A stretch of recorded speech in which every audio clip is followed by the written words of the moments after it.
اصلا باورت نمیشه اگه بگم همه این خدمات اینجا انجام میشه. تزریق ژل و چربی به بیکینی، تنگ کردن و روشن کردن واژن به کمک لیزر، لابیاپلاستی که میدونین هم درمانی هم زیبایی، و البته رینوپلاستی که بریم بقیه خدمات درمانی رو از خانم جلو.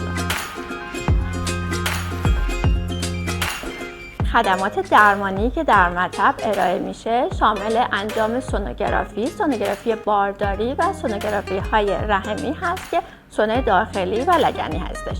درمان عفونت‌های واژن هست که درمان پلاسما تراپی و درمان دارویی انجام میدیم. درمان انواع ضایعات واژن که شامل زگیل‌های تناسلی هم هستش. انواع جراحی‌های سرپایی رو در مطب انجام میدیم و سایر جراحی‌هایی که در بیمارستان انجام میشه شامل سزارین، درآوردن رحم، کیست‌های تخمدانی، کیست بارتولن، سرکلاژ و سایر خدمات رو در کپشن واسهتون توضیح میدیم. دکتر آمنه مظفری هستم، متخصص زنان و زایمان.